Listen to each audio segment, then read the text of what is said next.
Hi, ತಗ್ನಿಕಾಳು ತಿಳಿ ಸಾರು ಮಾಡ್ತಾಯಿದ್ದೀನಿ. ಅದಕ್ಕೆ ಕಾಳು ಮುಳುಗುವಷ್ಟು ನೀರು ಹಾಕಿ ಬೇಯಿಸ್ಕೋಬೇಕು. 1 ವಿಸಿಲ್ ಕೂಗಿಸಿದ್ರೆ ಸಾಕು. ತಿಳಿ ಸಾರಿಗೆ ಖಾರ ರುಬ್ಕೊಳ್ಳೋಕ್ಕೆ ಹುಣಸೆಹಣ್ಣು, ಹಸಿಮೆಣಸಿನ್ಕಾಯಿ, ಕೊತ್ತಂಬರಿ ಸೊಪ್ಪು,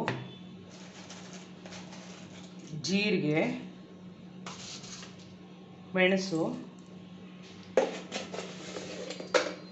ಉಪ್ಪು ಇಷ್ಟನ್ನು ರುಬ್ಕೋಬೇಕು.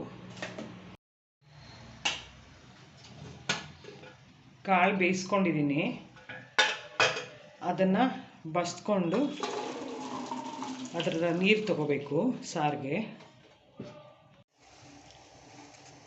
ಕಟ್ಟು ಕುದ್ದಿದ್ಮೇಲೆ ಆಫ್ ಮಾಡಿಬಿಡ್ಬೇಕು.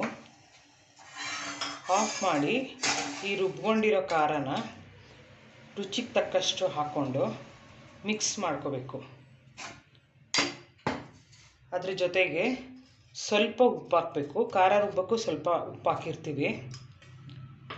ಸ್ವಲ್ಪ ನಿಂಬೆಹಣ್ಣು,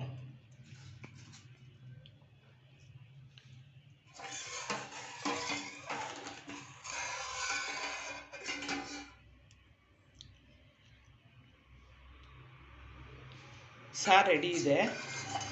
ಇವತ್ತು ಮುದ್ದೆ ಮಾಡಿದ್ದೆ. ಮುದ್ದೆಗೆ ಈ ಸಾರನ್ನ ಬಡಿಸ್ಕೊತಾ ಇದ್ದೀನಿ.